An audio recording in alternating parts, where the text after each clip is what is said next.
nowhere to hide. Decimation and evil storms down from the sky. A dark grave pestilence comes to rotten the apple, but this will not prevail, nor be forgotten.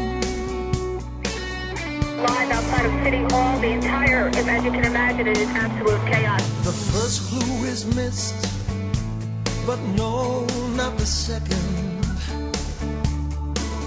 On my bike I sturge on through the sunset in question,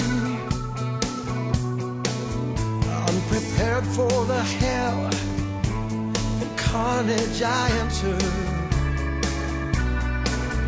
I see doomed silent straws dismiss from skyward windows. Nowhere to run, nowhere to hide.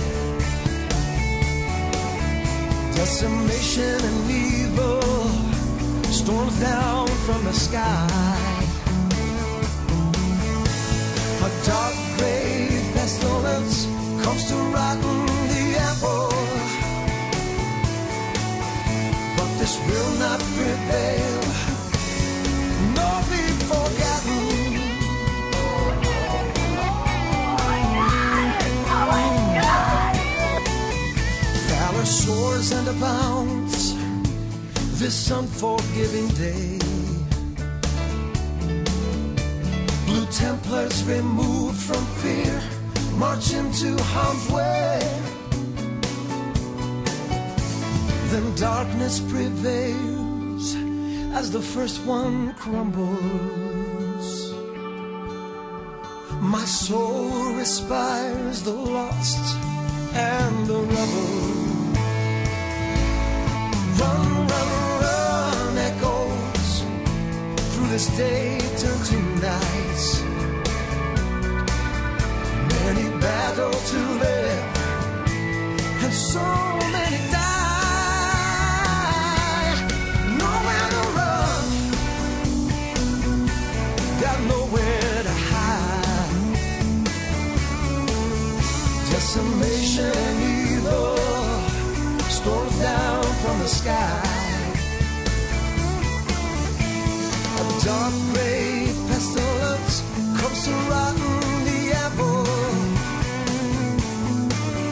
but this will not prevail, nor be forgotten. Yeah, nowhere to run, got nowhere to run, I got nowhere to hide, nowhere to hide. Decimation and evil storms down from the sky. A dark grave pestilence comes to rotten the apple, but this will not prevail, nor be forgotten. No, this will not prevail, nor be forgotten. But this will not prevail, nor be forgotten.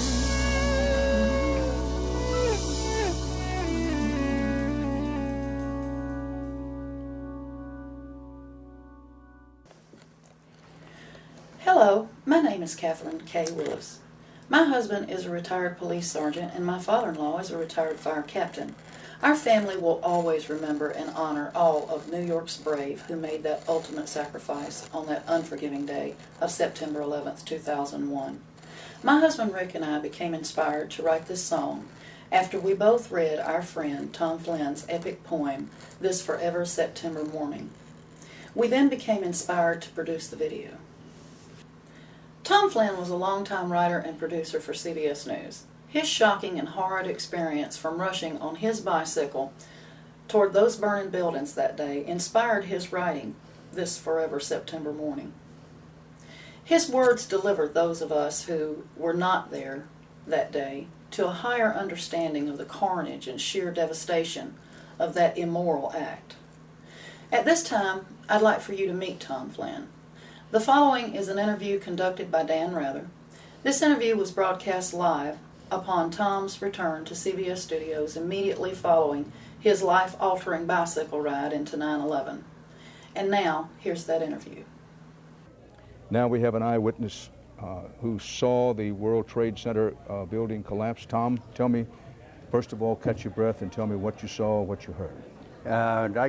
I heard the plane go over.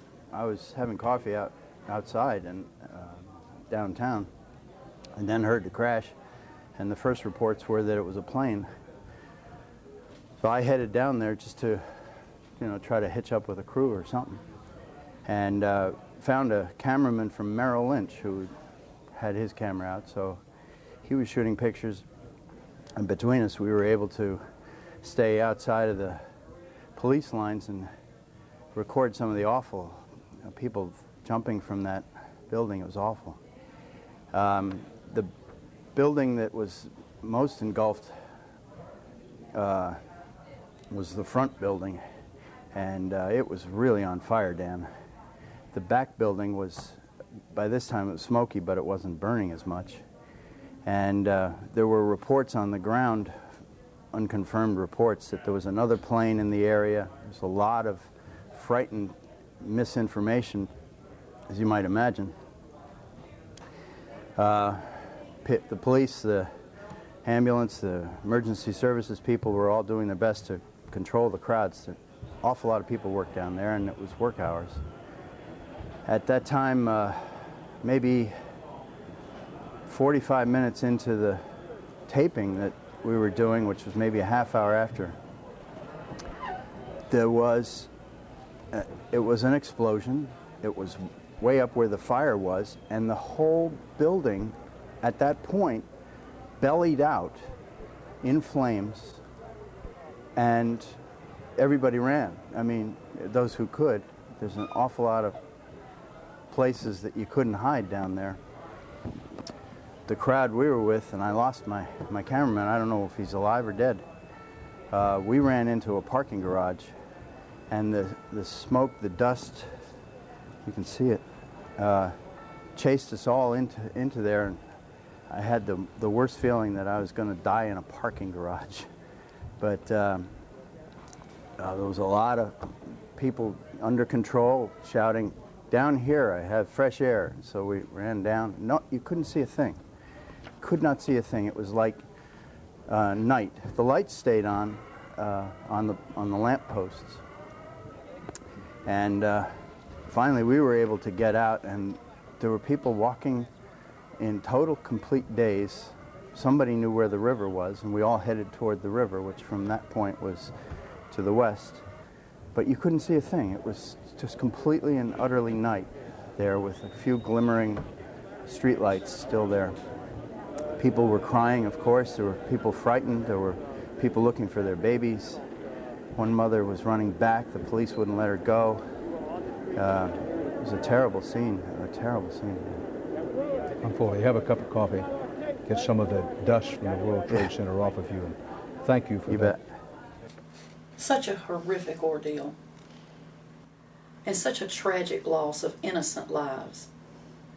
The Bikeman is our family's tribute to all who perished on 9/11 and all who horrifically survived that evil attack. And let us never forget the loved ones left behind to endure. God bless them all, and thank you. Not be forgotten. No, this will not prevail.